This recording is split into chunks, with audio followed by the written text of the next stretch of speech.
Praise the lord. దేవునికి మహిమ కలుగును గాక. ప్రభు నామంలో మీ అందరికీ వందనాలు. అందరు బాగున్నారండి? మీరందరూ బాగున్నారని మేము విశ్వసిస్తున్నాం. ప్రతిదినం మీ కొరకు ప్రార్థన చేస్తున్నాం. ఈ సమయంలో దేవుని వాక్యం వినడానికి మనమందరం మన హృదయాలను సిద్ధపరచుకుందాం. షకీనా మినిస్ట్రీ సంఘ కాపరి పాస్టర్ జి విజయ్ కుమార్ గారు ఈ సమయంలో మనకు వాక్య సందేశాన్ని అందిస్తారు. మనమందరం ప్రార్థనాపూర్వకంగా ఏకీభవించి దేవుని దీవెనలు పొందుదాము.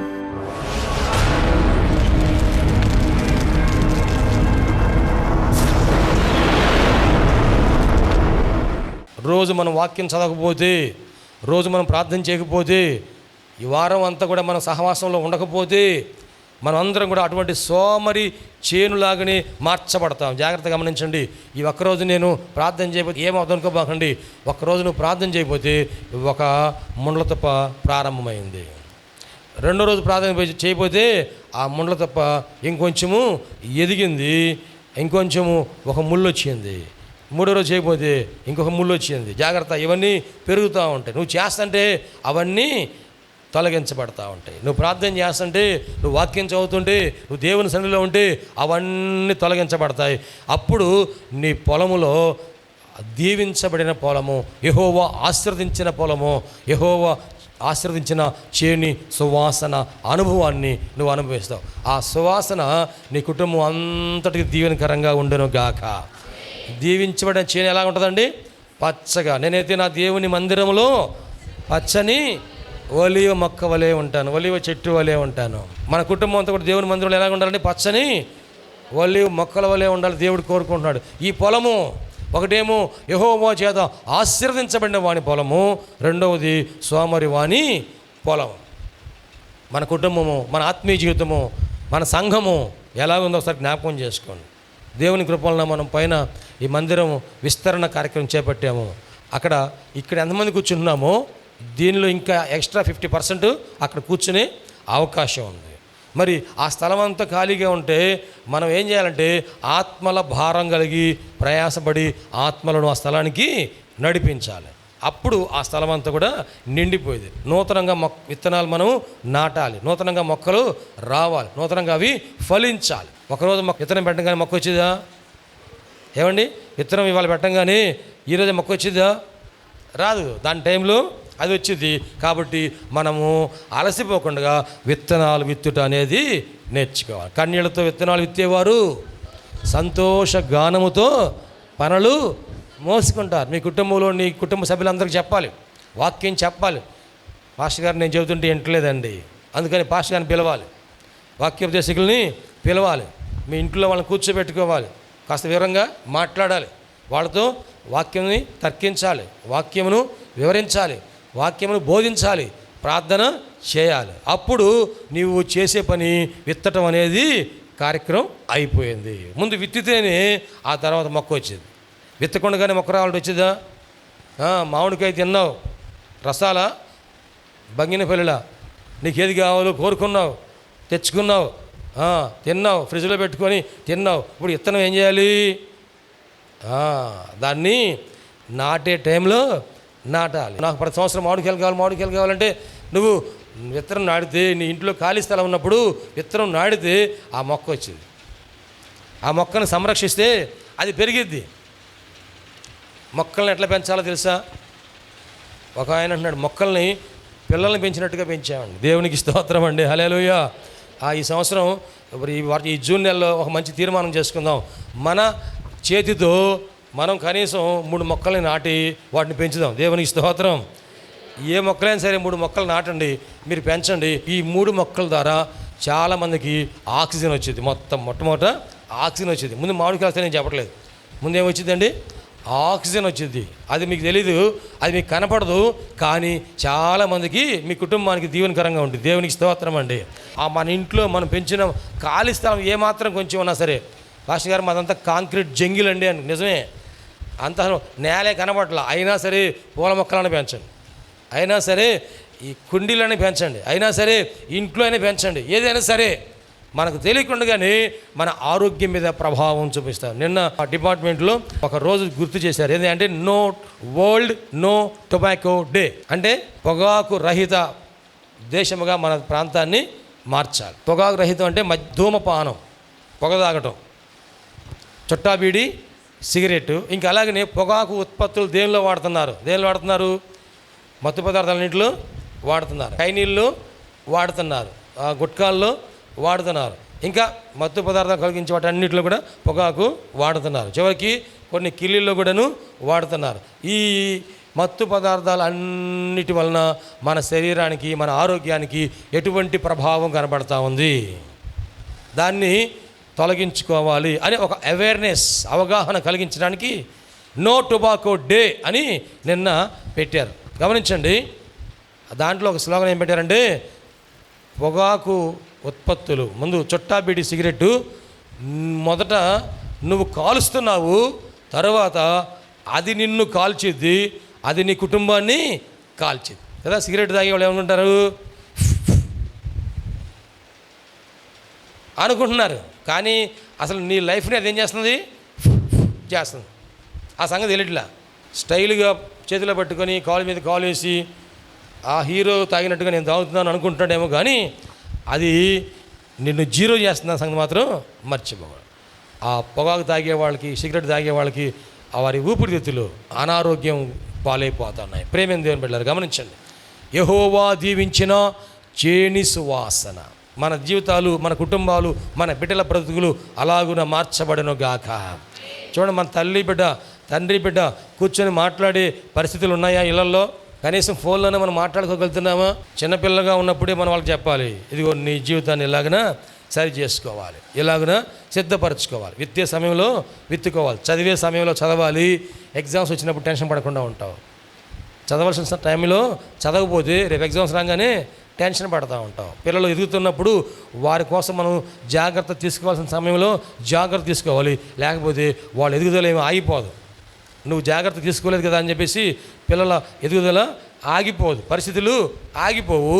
రేపు వారు ఎదిగొచ్చిన తర్వాత, ఏమండి మా పిల్లలు ఎదిగొచ్చారంటారు కదా, పిల్లలు ఎదిగొచ్చిన తర్వాత వారి కోసం ఏమేం చేయాలో నీవు కళ్ళని నెరవేరాలంటే ఇదిగో నువ్వు చేయవలసిన సమయంలో, విత్తవలసిన సమయంలో విత్తాలి. వారి కోసం ఏమి విత్తుతున్నాం, ఏమండి మన బిడ్డల కోసము మనం ఏమి విత్తుతున్నాం? ఇదిగో మన ప్రార్థన విత్తాలి. ప్రభువా, ఇదిగో నా కుమారుణ్ణి నీ హస్తానికి అప్పగిస్తున్నాను, నా కుమార్తెను నీ హస్తానికి అప్పగిస్తున్నాను. ఈ బిడ్డ ఎదిగినప్పుడు ఇదిగో నీ చేతిలో ఒక ప్రయోజనకరమైన పాత్రగా ఉండాలి. దేవునికి స్తోత్రం అండి, హల్లెలూయా.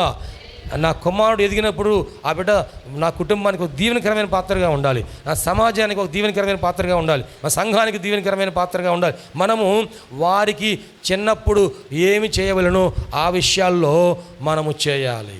మనం నెల ఎందుకు కూడుకుంటున్నాము, ఏమండి? ఈ కూడుకోవటం వలన, ఇక్కడ కలుసుకోవటం వలన, ప్రార్థన చేయడం వలన, ప్రభువా మమ్మల్ని కాచి కాపాడి దీవించినందుకు నీకు స్తోత్రాలు ప్రభువా అని ఇంకా మనకు ఈ మిగతా సంవత్సరంలో మన జీవితంలో ఏ దీవెనలు మనకు కావాలి, ఏ అంశాలు మనకు కావాలి, వాటన్నిటి కోసం ఇక్కడ ఏం చేస్తున్నాము? ప్రార్థన చేస్తున్నాం.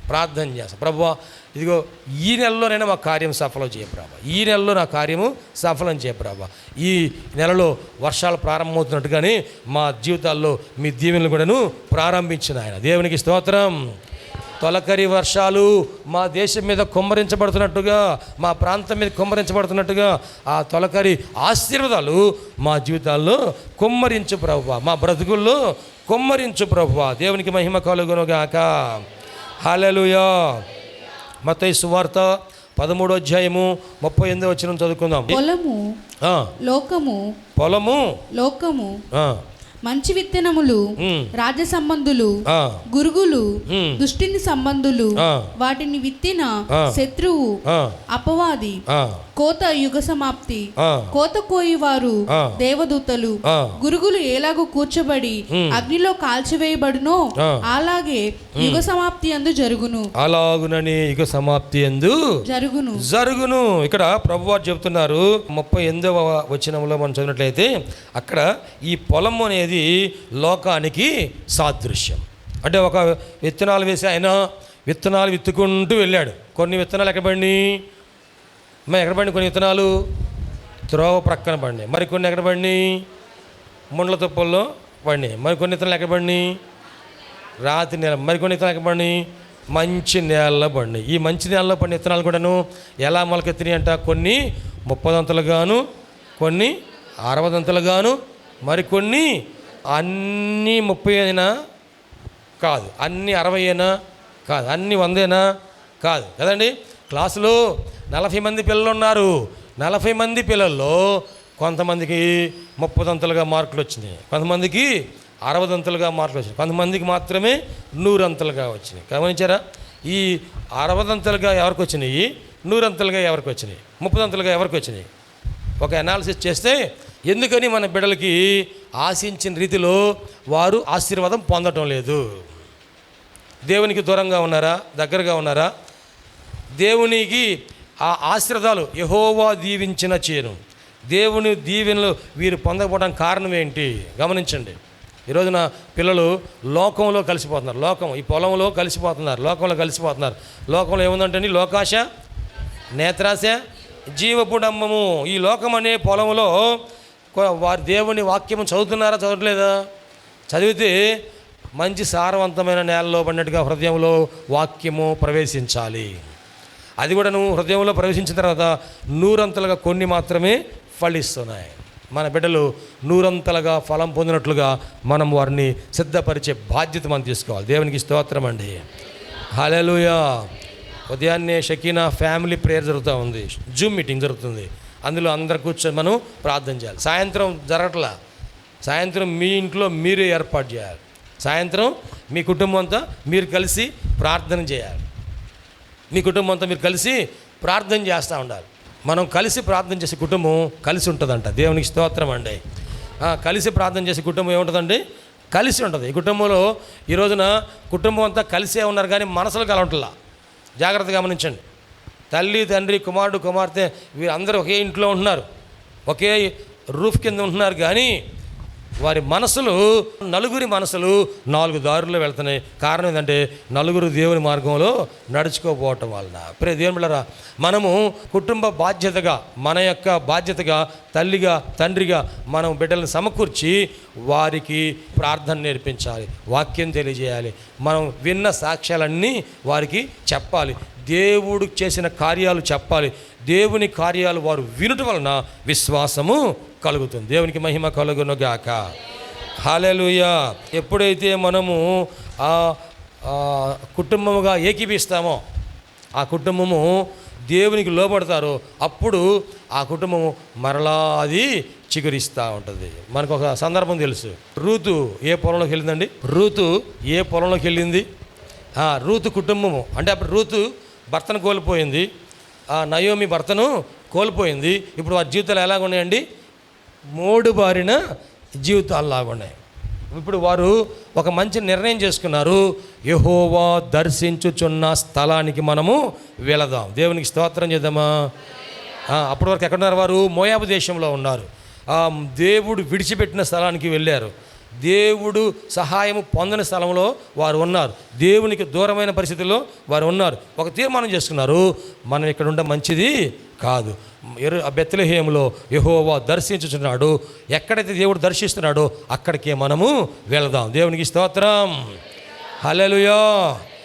దేవుడు దర్శించే స్థలానికి మనం వెళ్ళాలి. మన ఇంట్లో ఉంటున్నాం కాదు, మనం ఉండాల్సింది మందిరంలో, మనం ఉండాల్సింది సంఘంలో, మనం ఉండాల్సింది దేవుని సన్నిధిలో. ఒక తీర్మానం చేసుకొని బయలుదేరారు. నువ్వు నీ భర్త బయలుదేరాలి, నీవు నీ కుటుంబము బయలుదేరాలి. ఎక్కడ రావాలి? దేవుడు దర్శించే స్థలానికి రావాలి. దేవునికి మహిమ కలుగునుగాక. హల్లెలూయా. ఒక ఆమె మా డిపార్ట్మెంట్లో పనిచేసే ఆమె, అయ్యా మా కుటుంబం కోసం ప్రార్థన చేయయ్యా అంది. నాకంటే పెద్ద ఆమె. ఓకే మా ప్రార్థన చేద్దాం. ఇద్దరు ఉద్యోగస్తులే. దేనికోసం ప్రార్థన చేయాలమ్మా అంటే ఆమె చెప్పింది, ఒకరోజు కనుక సెలవు వచ్చిందనుకో, మేమిద్దరం ఇంట్లో ఉంటే, ఎవరు భార్య భర్త ఇద్దరు కనుక ఇంట్లో ఉంటే 1 గంట సేపు మాట్లాడితే మేమిద్దరం తన్నుకునేంత పని అవుతుంది. ఇద్దరు 1 గంట సేపు మాట్లాడుకుంటే మాట పెరిగిపోయి కరుసుకోవటం తన్నుకోవటం వస్తుందయ్యా. ఇద్దరు ఉద్యోగం చేసేవాళ్ళే, పిల్లలు చాలా ఉన్నతమైన ఉద్యోగాలు చేస్తున్నారు. మాకు వయసు పెరిగింది కానీ సమాధానం లేదయ్యా. జాగ్రత్త అండి. మనము అందరికి చెప్పడం చాలా సులభమే, కానీ మనం పాటించడమే కష్టమైంది. ఇది అనుభవపూర్వకంగా మనం నేర్చుకోవాలి. ఆత్మలో ఎదగాలి, ఆత్మలో ప్రార్థన చేయాలి, ఆత్మలో ప్రార్థన చేసే అనుభవం. పౌలు గారు అంటారు, నేను మనసుతో ప్రార్థన చేస్తే నా మనస్సు ఫలవంతంగా ఉంటుంది, ఆత్మతో ప్రార్థన చేస్తే నా ఆత్మ ఫలవంతంగా ఉంటుంది. ఎంతమంది అనుభవం మనం నేర్చుకున్నామండి? ఆయన అంటున్నాడు, ఆ సోమరి వాని చేను చూసి నేను బుద్ధి తెచ్చుకున్నాను. ఏం తెచ్చుకున్నాను అంటే అండి, బుద్ధి తెచ్చుకున్నాను. మన జ్ఞానం తెచ్చుకోవాలి, బుద్ధి తెచ్చుకోవాలి, తెలుసుకోవాలి, నడుచుకోవాలి. అప్పుడు మన జీవితాలు ఆశీర్వదించబడిన జీవితాలుగా ఉంటాయి. అక్కడ రూతు, నయోమి వారు పడిపోయిన స్థితిలోనే ఉండలేదు, ఎండిపోయిన స్థితిలోనే ఉండలేదు, నష్టపోయిన స్థితిలోనే ఉండలేదు, కోల్పోయిన స్థితిలోనే ఉండలేదు. ఎక్కడ యెహోవా దర్శిస్తున్నాడో అక్కడికి వెళ్దాము అని వారు మోయాబు నుండి ఎక్కడికి బయలుదేరారండి? బెత్లెహేమునకు వారు బయలుదేరారు. బెత్లెహేము రాగానే ఆ అత్తగారు, నేను ఎక్కడికి వెళ్ళమంటారు, ఏ పొలానికి వెళ్ళమంటారు అంటే అత్తగారు చెబుతుంది, అమ్మ మన సమీప బంధువుడు బోయేజు ఉన్నారు, మీరు బోయేజు పొలంలోనికి వెళ్ళండి అమ్మ. ఎప్పుడైతే ఆమె బోయేజు పొలంలోనికి అడుగుపెట్టిందో ఆ బోయేజు పొలములో పరిగె ఏరుకోవడానికి అడుగుపెట్టిందండి. దేనికోసం అడుగుపెట్టింది? పరిగె ఏరుకోవడానికి అడుగుపెట్టింది. ఆ యజమాను రాగానే ఆ యజమానుని చూసి, బోయేజుని చూసి నమస్కారం చేసింది, సాగిలపడింది, నమస్కారం చేసింది. అయ్యా ఇదిగో నేను ఎట్లాగా మోయాబు దేశం నుంచి వచ్చిన ఇదిగో నయోమి యొక్క కోడలు, నేను, నా పేరు రూతు అయ్యా, పరిగెరుకుంటానికి వచ్చాను అంటే ఆమె ఎడల ఆయనకు దయ పుట్టాను. దేవునికి స్తోత్రం అండి. నాకు ఒక 4 గింజలు ఉంటే చాలు, నేను మా అత్తగారు కడుపు నింపుకుంటా. 4 గింజలు దొరికితే చాలు, మాకు పరిగుంటే చాలు, పనులు అవసరం లేదు, పరిగుంటే చాలు. ఏమనుకుందామండి ఆమె? పరిగుంటే చాలు, మాకు పనుల అవసరం లేదు అని నీతిగా అడిగింది.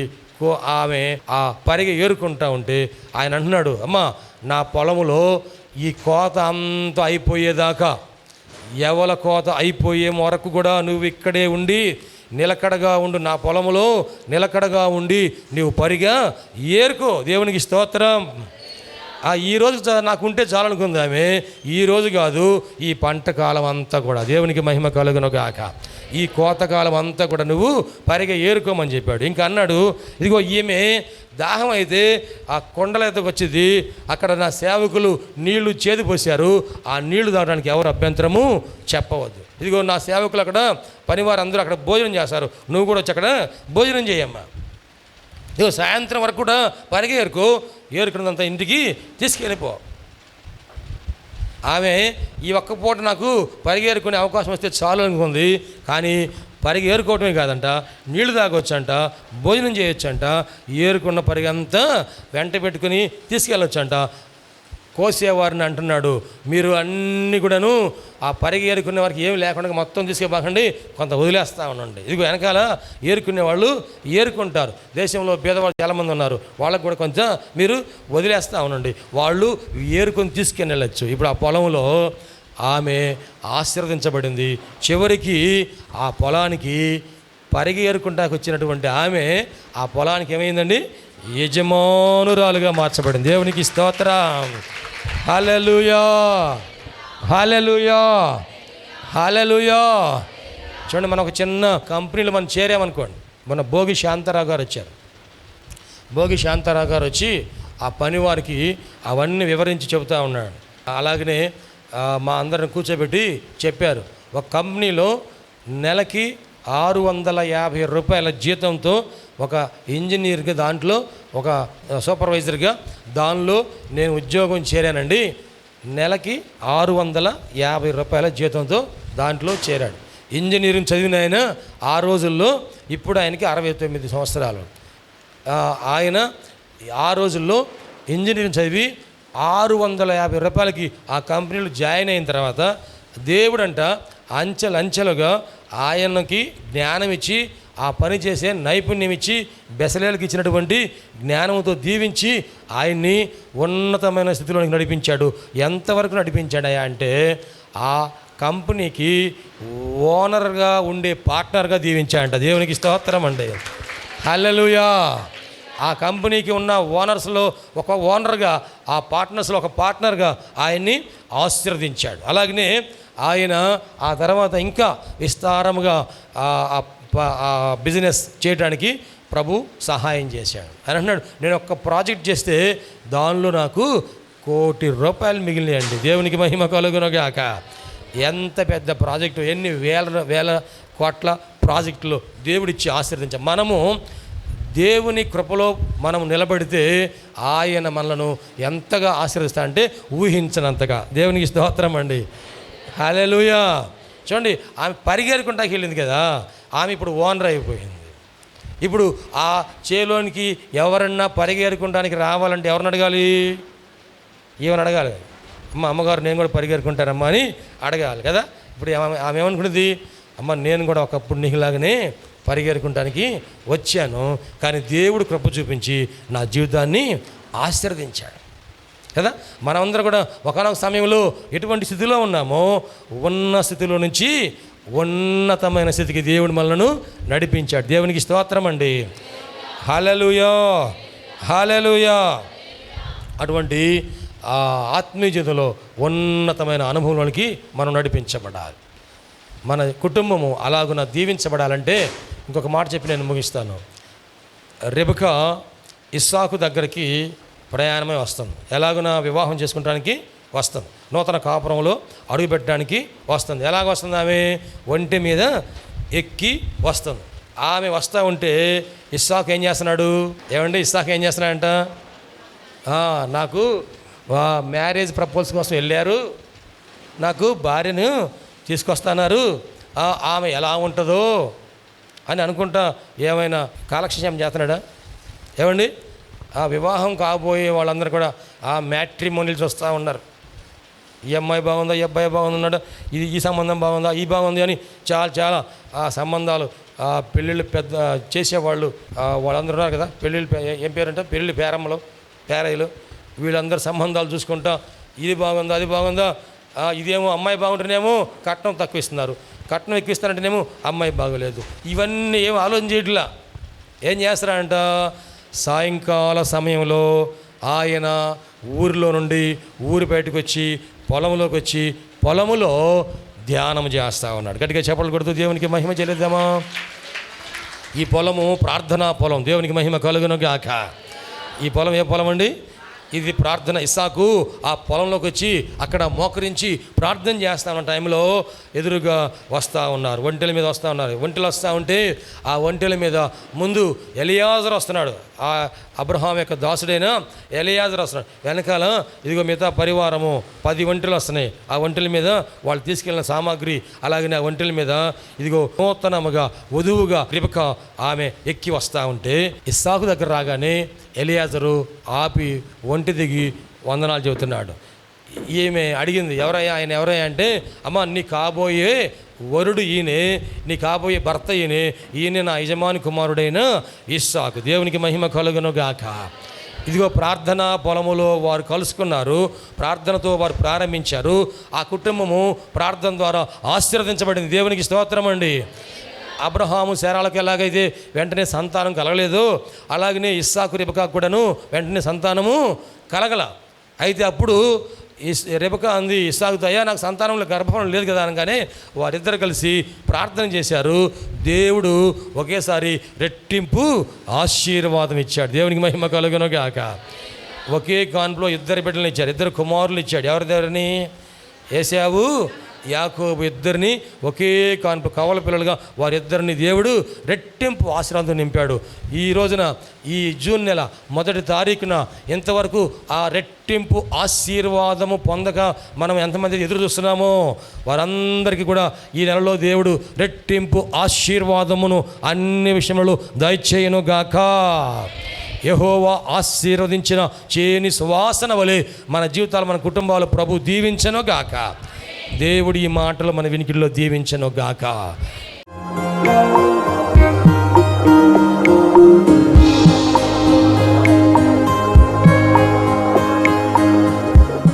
ప్రభునందు ప్రియ దేవుని బిడ్డలారా, ఇంతవరకు దేవుని వాక్యం విన్నందులకు ప్రభునా ఉన్న వందనాలు తెలియజేస్తున్నాం.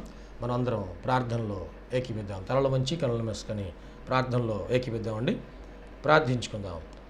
మహోన్నతుడైన దేవ, పరిశుద్ధుడైన మా ప్రభువా, నీ పరిశుద్ధమైన పాదములకు వందనాలు. ఇదిగో నాయనా, ఈ వాక్యము ద్వారా మాతో మీరు మాట్లాడినందుకు వందనాలు ప్రభువా. అవును, నువ్వు సజీవుడైన దేవుడివయ్యా, మాట్లాడే దేవుడవు ప్రభా. ఈ వాక్యం మా హృదయంలో పదిలిపరుచుకుంటూ సహాయం చేయండి. సంపూర్ణమైన మారు మనసు మాకు దయచేయండి. పాప క్షమాపణ అనుభవం మాకు దయచేయండి. రక్షణ ఆనందం మాకు దయచేయండి ప్రభువా. ఈ అనారోగ్యములు, బలహీనతలు, సమస్యలు, శోధనలు, సైతాను ఆటంకాలు అన్నీ కూడా యేసుక్రీస్తు నామములో తొలగించండి నాయన. పరిశుద్ధాత్మ దేవ మీ కార్యం జరిగించండి అయ్యా. మీరు మాకు తోడుగా ఉండి దీవించండి. మమ్మల్ని, మా కుటుంబం జ్ఞాపకం చేసుకోండి. మా బిడ్డలు మీరు ఆశీర్వదించండి ప్రభా. మా కుటుంబంలో రక్షణ ఆనందం సంపూర్ణంగా దయచేయండి. ఎటువంటి అవసరాలని మీకు తెలుసునైనా ప్రతి అవసరతలో కూడా మాకు సహాయం దయచేయండి. అన్ని విషయాలు కూడా మీరు దీవించండి. ఈ టీవీ ప్రోగ్రాం చూసిన ప్రతి ఒక్కరిని పేరు పేరు వరుసన మీరు దీవించి రక్షించి మీరు అక్కడ కొరకు సిద్ధపరచండి. మంచి భవిష్యత్తును వారికి దయచేసి మీ కృపలో మీరు వర్ధలు చేయమని నీకే సమర్పణ చేసుకుంటూ యేసయ్య పరిశుద్ధ నామములో స్తుతించి ప్రార్థించి వేడుకుంటున్నాము తండ్రి. ఆమెన్. తండ్రి, కుమార, పరిశుద్ధాత్మ త్రియేక దేవుని దీవెన తోడుగా నడిపించను గాక. Amen, amen, amen. మీ అందరికీ ప్రభునామన వందనాలు. దేవుడు మిమ్మల్ని దీవించను గాక. ఆమెన్. ప్రభునందు ప్రియమైన సహోదరి సహోదరులందరికీ షకీనా ప్రార్థనా మందిరం తరపు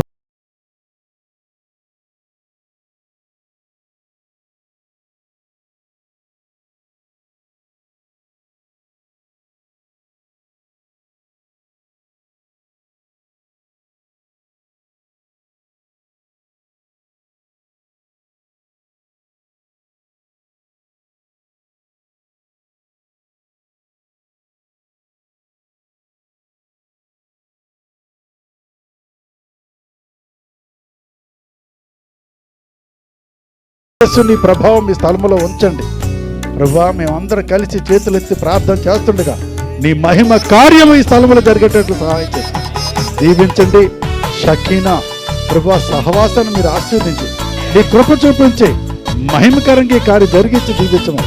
యేసు క్రీస్తు పరిశుద్ధ నామములో అడిగి వేడుకొనుచున్నాం తండ్రి. ఆమేన్, ఆమేన్. హల్లెలూయా, హల్లెలూయా, హల్లెలూయా. చేసి ఈ మందిర నిర్మాణం కొరకు మీరు అందరూ ప్రార్థన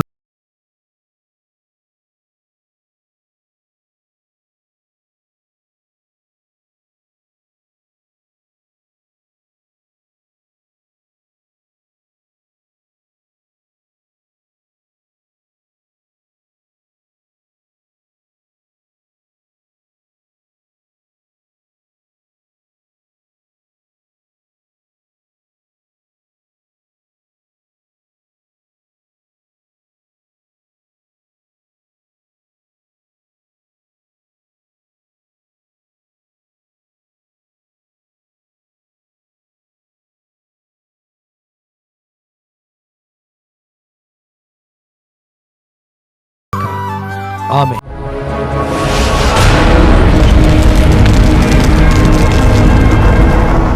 ప్రభునందు ప్రియమైన సహోదరి సహోదరులారా, షకీనా ప్రార్థనా మందిరము దేవుని కృప వలన 2012వ సంవత్సరము మే నెల 1వ తారీఖున ప్రతిష్ఠ చేయబడి దేవుని పరిచర్లో అనేక మందికి దీవెనకరంగా ఉండడానికి ప్రభు కృప ఇచ్చి ఉన్నారు. దేవుడు ఆ మందిరము నిండిపోనట్లుగా అనేక మందిని ప్రభు నడిపించున్నారు. మందిరము సరిపోకపోవడం వలన మందిరం ప్రక్కనే ఉన్న ఖాళీ స్థలము కొనడం జరిగింది. 180 గజాల ఈ స్థలము తీసుకోవడానికి ప్రభు కృపను గ్రహించి ఆశీర్వదించారు. ఈ స్థలము భారీ వ్యయంతో కూడుకుంది కనుక ఈ స్థలమునకు కావలసినటువంటి మరి అవసరతలు చాలా ఉన్నాయి. దయచేసి ప్రభు మీ హృదయంలో ప్రేరేపించిన ప్రకారముగా మీరు మీ కానుకలు, అర్పణలు, మీ ఆర్థిక సహాయ సహకారాలు అందించి ఈ పరిచర్లో మీరు పాలుపంపులు కలిగి దేవుని యొక్క దీవెన పొందవలసిందిగా ప్రభు నామమున మనవి చేస్తూ ఉన్నాం. మీ కానుకలు, మీ అర్పణలు మా యొక్క బ్యాంక్ అకౌంట్ నెంబర్కు పంపించాలనుకున్నవారు బ్యాంక్ అకౌంట్ నెంబర్ పంపించండి. వ్యక్తిగతంగా మమ్మల్ని కలిసి మీరు ఇవ్వాలనుకున్నవారు వ్యక్తిగతంగా కలిసి మీరు ఇచ్చి దీవెనలు పొందాలని ప్రభు నామమున మనవి చేస్తూ ఉన్నాం.